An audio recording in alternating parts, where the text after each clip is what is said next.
Shalom aleihim, saudara-saudara yang dikasihi Tuhan Yesus Kristus. Salam sejahtera buat saudara semua dimanapun saudara berada. Damai sejahtera kiranya melimpahi saudara-saudara. Markus 14 ayat yang ke-6 sampai dengan 9 berkata demikian. Tetapi Yesus berkata, biarlah dia, mengapa kamu menyusahkan dia? Ia telah melakukan suatu perbuatan yang baik kepadaku. Karena orang-orang miskin selalu ada padamu, dan kamu dapat menolong mereka bila mana kamu menghendakinya. Tetapi aku tidak akan selalu bersama-sama kamu. Ia telah melakukan apa yang dapat dilakukannya.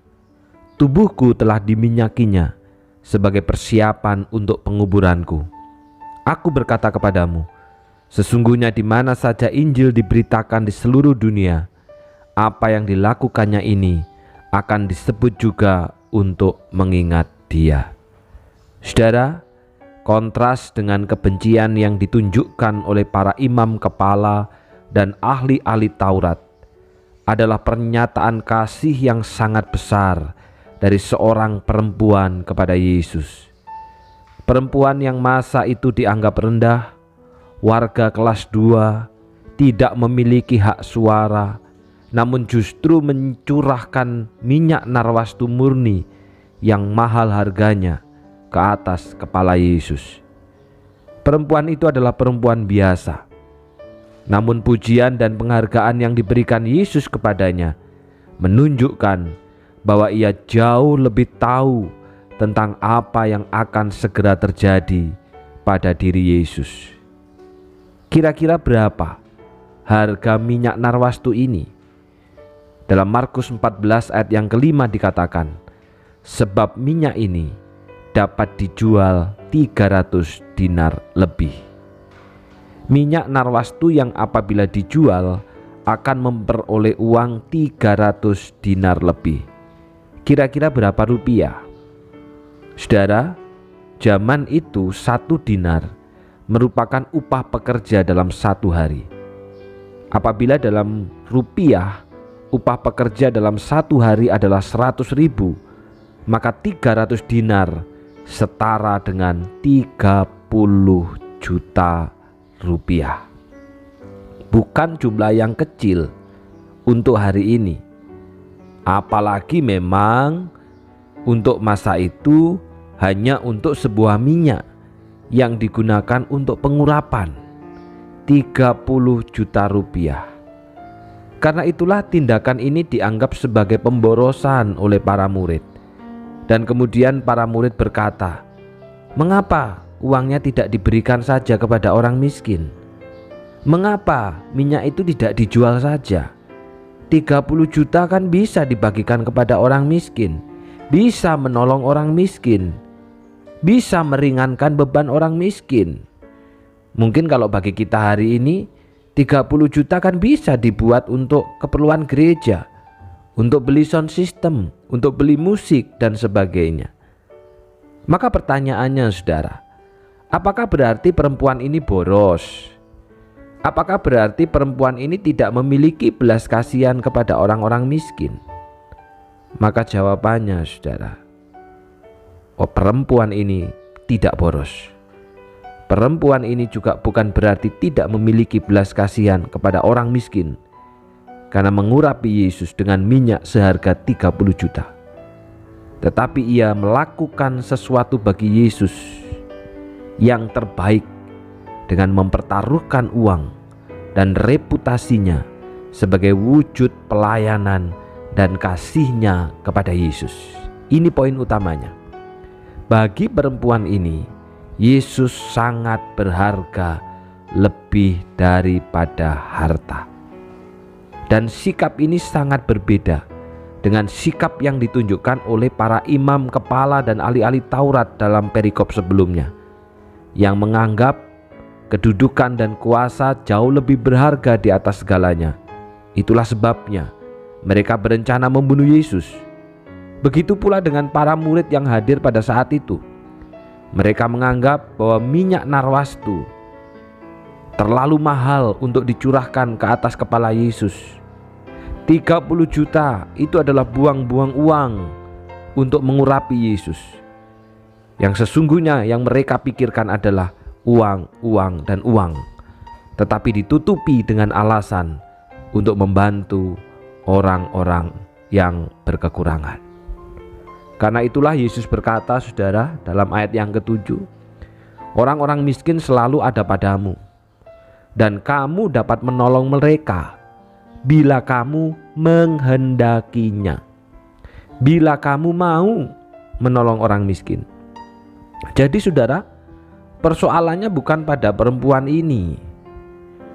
Dia telah melakukan yang terbaik sebagai wujud cintanya kepada Yesus.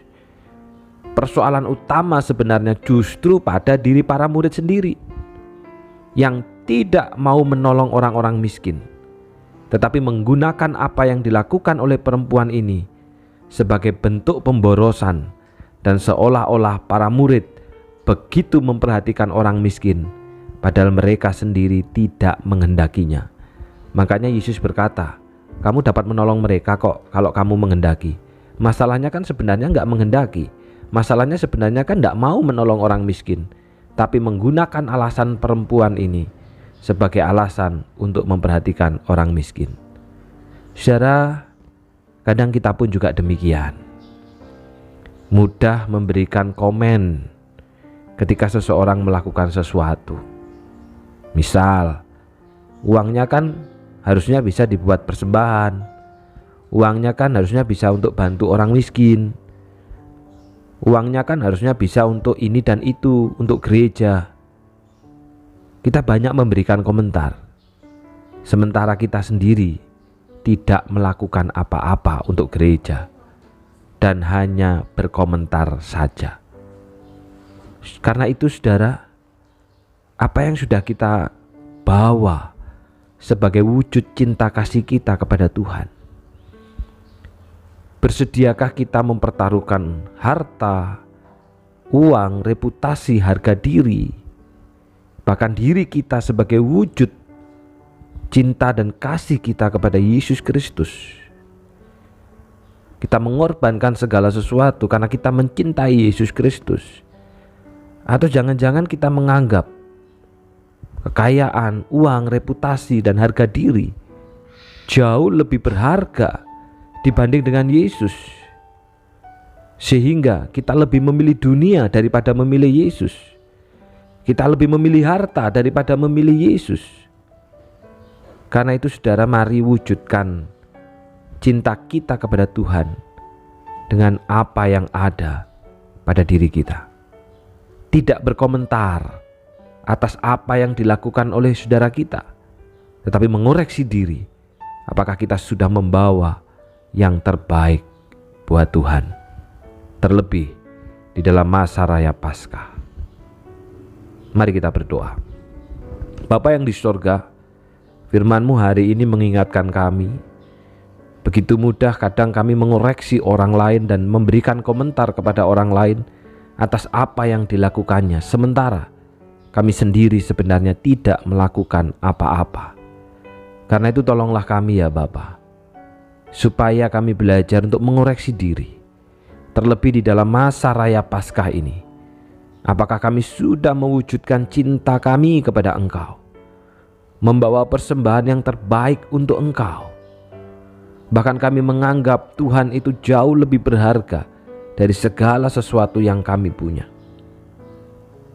Karena itu tolonglah kami, supaya kami makin hidup rohani, berjuang, supaya masing-masing kami menjadi umat yang menyenangkan Engkau.